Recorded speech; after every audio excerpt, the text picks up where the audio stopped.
మీ పిల్లలకు చదువుతో పాటు ఎక్స్ట్రా కరిక్యులం లోక జ్ఞానాన్ని నేర్పిస్తుంది ఫ్యూచర్ స్పార్క్ ఇంటర్నేషనల్ స్కూల్. నమస్తే రమగారు. నమస్తే జయ. రమగారు, మన వీడియోస్లో ఒక కామెంట్ వచ్చిందండి, దాన్ని తీసుకుంటున్నా ఈరోజు ఒక ప్రశ్న కింద. పెళ్ళయ్యి కొన్ని సంవత్సరాలు అవుతుందట. పెళ్ళైన సంవత్సరం వరకు మా ఆయన నాతో చాలా బాగా ప్రేమగా అదిగా ఇదిగా ఉన్నాడు. తర్వాత నుంచి పట్టించుకోవటం మానేశాడు. నాకు టైం ఇవ్వట్లేదు, నన్ను ఏం చేయమంటారు? అమ్మాయి అడుగుతుంది. అమ్మాయి అంటోంది అస్సలు పట్టించుకోవట్లేదు నన్ను. మేడం ఏం చేయాలి రమగారు, మీరు ప్లీజ్, మీ పేరే పెట్టింది, చెప్పండి madam, madam please please please అని పెట్టింది తను. చాలా మందికి కంప్లైంట్ ఉంటుంది. ముందు ఒక 2-3 ఏళ్ళు ప్రేమించుకున్నాం, ఎంత శ్రద్ధగా ఉండేవాడో, ఎంత బాగా చూసుకునేవాడో, ఎంత బాగా కొనిపెట్టేవాడో, అదిగా ఇదిగా ఏదోగా చూసుకునేవాడు. పెళ్ళయింది, ఓ సంవత్సరం పాటు బాగున్నాము. నా తర్వాత నుంచి నాకు అంత ఇంపార్టెన్స్ ఇవ్వటం లేదు. అంతే. వీళ్ళందరికీ ఒకటే ఒక ప్రశ్నగా ఉంటుంది నాకు. ఎప్పుడు చాలామంది మా చుట్టాల్లో పిల్లలకు కూడా నేను ఇలాంటివి చెప్తుంటాను ఈ మాటలు వచ్చినప్పుడు. నీకు పెళ్ళి కాకముందు వాడు స్టూడెంట్ గానో లేదా జస్ట్ ఎంప్లాయీ గానో ఉండుంటాడు. వాడు ఇల్లు వాకిలి బాధ్యత అంతా వాళ్ళ అమ్మది నాన్నది. వీడు రికామీగా ఉంటాడు, ఇర్రెస్పాన్సిబుల్గా ఉంటాడు, అంతే కదా. అప్పుడు ఒక అమ్మాయిని ప్రేమించి దాన్ని తన వశం చేసుకోవడానికి బోలెడన్ని వేషాలు వేయగలుగుతాడు. ప్రేమపూర్వకమైనవే అనుకోండి, ఇక్కడ మళ్ళీ నెగిటివిటీ లేదు. ఓకే, ఓళ్ళంతా మంచి వేషమే. ఆ అమ్మాయికి నచ్చేలాగా, తనతో ఆ అమ్మాయి ఉండిపోయేలాగా చాలా ప్రయత్నం చేస్తాడు. అలకలు తీరుస్తారు, ఎక్కడికి రమ్మంటే అక్కడికి వెళ్తారు, ఏం చేయమంటే అది చేస్తారు, టాస్క్లు ఇచ్చినా పూర్తి చేస్తారు, ఇవన్నీ ఉంటాయి. ఒక ప్రేమ మైకం అనేది ఒకటి ఉంటుంది. ఆ ఏజ్, ఏ రెస్పాన్సిబిలిటీసు భుజం మీద బరువు బాధ్యతలు లేకపోవటము, ప్రధానమైనది ప్రేమ మైకం. తనకి వదిలిపోతుందేమో ఈ పిల్ల అన్న బెంగతోటి అట్మోస్ట్ కేర్ ఇస్తూ ఉంటారు. ప్రతి మగవాళ్ళు చేస్తారమ్మా. దీంట్లో పక్షులు అవి కూడా అంతే.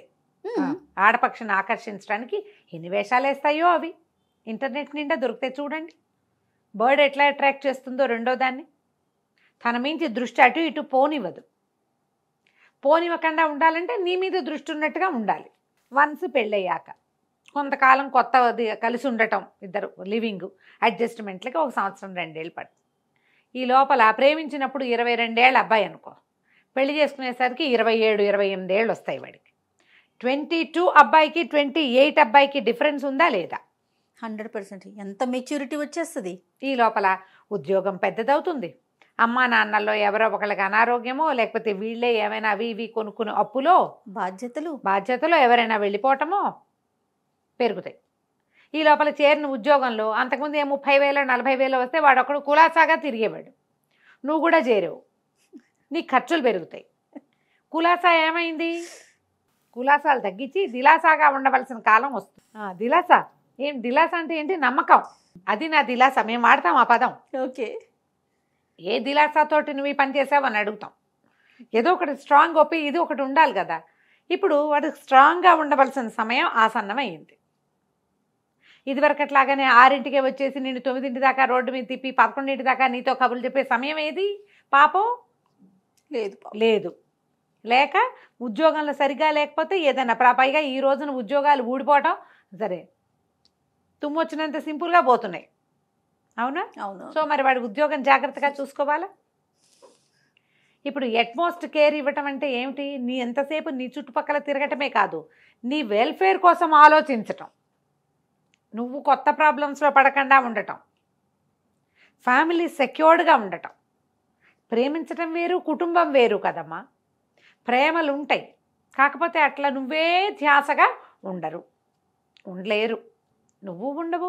ఓ పిల్ల పుట్టిందనుకో, నువ్వు చంటి పిల్లని చూస్తావా? మొగుడు చుట్టూ చిన్నప్పుడు తిరిగినట్టు తిరుగుతావా? తిరగం కదా, మనం కూడా తిరగలేము. ఇలాంటి ప్రాబ్లమ్స్ వస్తాయి. కొంతకాలం అయ్యేసరికి వీడు నన్ను ఏం పట్టించుకోవట్లేదు, నాకే ఇంపార్టెన్స్ ఇవ్వట్లేదు, నేను చేయట్లేదు, ఎక్కడికైనా సెలవు పెట్టి వెళ్ళిపోదాం అంటే రావట్లేదు. ఆఫీస్లో వాడికి ఏం ప్రాబ్లమ్స్ ఉంటాయో, బిజినెస్లో ఏ రకమైన సమస్యలు ఉన్నాయో, ఉద్యోగం ఊడిపోయేలాగుందేమో, పోటీ ఉందేమో, తన ఉద్యోగానికి హ్యాండిల్ చేయలేకపోతున్నాడేమో. కొంతమంది పిల్లలు రమ్మగారు 6 అయితే ఇంట్లో ఉండాలి, లేకపోతే 7 అయితే ఇంట్లో ఉండాల్సిందే, నువ్వు చావు బతుకు. ఈ రోజుల్లో కుదురుతుందా రమ్మగారు? ఏ జాబ్, ఆఖరికి గవర్నమెంట్ సెక్టార్లో వర్క్ చేసే వాళ్ళకి కూడా కుదరట్లేదండి. అంతే కదా. అంతే. వన్స్ ఆ టైమింగ్స్ అయిపోయాక మిగతా ఎంత వర్క్ ఉంటుందండి. అదే పైగా ఎంత పరుగులు పెడుతున్నాం. ఇంకేంటంటే నేను ఇంకోటి చెప్తా జయ, ఈ కాలంలో మనము సోషల్ మీడియా ఫ్రెండ్షిప్లు అవి ఉన్నాయి ప్రతి వాళ్ళకి. ఈ భార్యే కాకుండా బోళ్ళని రకాల స్నేహాలు ఉంటాయి. వాళ్ళు రిలాక్స్ అయ్యే విధానం అది అయి ఉండొచ్చు కదా. ఇప్పుడు అవి ఏవి చేయకుండా నీతోటే ఉండాలంటే ఉండరు, నువ్వు ఉండవు. నువ్వు కూడా అబ్బాయికి అన్న తప్పంగానే ఫోన్లో ఒక కజిన్ తోటో ఒక ఫ్రెండ్ తోటో ఎవరో ఒకళ్ళతో అమ్మతోటే అక్కయ్యతోటో కబుర్లు చెప్తావు. నువ్వు రిలాక్స్ అవ్వచ్చు, వాడు రిలాక్స్ అవ్వకూడదు అనుకోకూడదు. ఇప్పుడు ఇవే కాకుండా వాళ్ళకి ఏమైనా బ్యాడ్ హ్యాబిట్స్ ఏర్పడి ఉండొచ్చు, బ్యాడ్ ఫ్రెండ్షిప్లు ఏర్పడచ్చు, ఇంకా సంపాదన పెంచుకోవడానికి కొత్త కొత్త ప్రయత్నాలు, ఇంకా పెళ్ళాన్ని సుఖపెట్టేసేయాలి, దానికి ఇల్లు కొనేయాలి, కారు కొనేయాలి, అదేదో కొనేయాలి, నాకో కారు తనకో కారు ఉండాలి, ఇలాంటి భావాలు ఉండొచ్చు.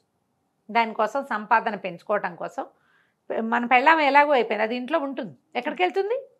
ఇదివరకట్లాగా వాళ్ళని వీళ్ళని తప్పించుకుని జాగ్రత్తగా కలవాల్సిన పని లేదు. మన వస్తువు మన ఇంట్లోనే ఉంది, ఎప్పుడైనా హలో అనొచ్చు. ఈ రకమైన నిర్లక్ష్యపు ధోరణి సహజంగా వస్తుంది. అది తప్పని నేను అండాల, అలా అవుతుంది అంతే. అది ప్రేమ లేకపోవటం కాదు. వాళ్ళు ఇంకా ఫ్యామిలీ బెటర్మెంట్ కోసం కొత్త కొత్త ప్రయత్నాలు చేస్తూ ఉండుండొచ్చు. ఇవి కాదు, ఎవరో కొత్త మనిషి వచ్చేసింది వాడి జీవితంలోకి అని అనిపిస్తే ఆ మార్గమే వేరు. మీరు ప్రధానంగా ఆలోచించాల్సింది ఇల్లు సరిగ్గా నడుస్తుందా లేదా, డబ్బులు గిబ్బులు సమస్తం వస్తున్నాయా రావట్లేదా, జనరల్ థింగ్స్లో ఇతను మనతో బాగున్నాడా, మన కాంజుగల్ లైఫ్ దాంపత్య జీవితం బాగుందా, ఇదివరకట్లాగా అగ్గగ్గలాడిపోవట్లేదు కానీ నిన్నంత నిర్లక్ష్యం ఏం చేయట్లేదా చూసుకో. బేరీజ్ వేసుకుని ఇది సహజమైనది అని తీసుకోవాలమ్మా. 19-20 ఏళ్ల పిల్లప్పుడు ప్రేమలో ఉన్నప్పుడు ఒక రకంగా ఉంటుంది జీవితం. 28-29 ఏళ్ళు వచ్చాక మీకు సంసారం బాధ్యత, ఇంట్లో పిల్లలు వచ్చాక మీరు ఒక ఇల్లు వాకిలి అరేంజ్ చేసుకున్నాక ఈ 19కి 29కి మధ్యలో ఉన్న 10 ఏళ్ల పెద్ద సమయం ఉంది కదా, ఆ సమయమే పెరిగిపోతే ఎట్లా? మీరు పెరగాలిగా. మనం కూడా మానసికంగా ఎదగద్దు. 19 ఏళ్ల పిల్లది మనసులో ఏముంటుందో అలా నా చుట్టూ తానే మగ అబ్బాయి తిరుగుతూ ఉండాలి, అలాంటి భావాలు 29 ఏళ్ల వాళ్ళకు ఉండకూడదమ్మా. మీరు కూడా ఇర్రెస్పాన్సిబుల్గా ఉన్నట్టు అవుతుంది. అతను రెస్పాన్సిబుల్గా ఉండి సంసారాన్ని వృద్ధి చేద్దామని చూస్తున్నాడు. వాళ్ళని సపోర్ట్ చేయాలి. నువ్వు ఇదివరకట్లాగా లేవు, నువ్వు మారిపోయావు, ఇదివరకు నాతో ప్రేమగా ఉండేవాడివి, ఇప్పుడు అంత ప్రేమగా ఉండట్లేదు. ప్రేమ ఏజ్తో పాటు రకాలు మార్చుకుంటుంది, రూపం మార్చుకుంటుంది. అయితే అది ప్రేమించినప్పుడే కాదు రమ్మగారు. ఇప్పుడు పెద్దలు చేసిన పెళ్ళైనా కూడా ఒక సంవత్సరం ఫస్ట్ ఇయర్ లేకపోతే సెకండ్ ఇయర్ కొంతకాలం 5 years అయిపోయినా 10 years అయిపోయినా అట్లానే ఉండడానికి ఎట్లా సాధ్యం అవుతుంది? ఎవరికీ సాధ్యం కాదు. అది పాతపడుతుంది.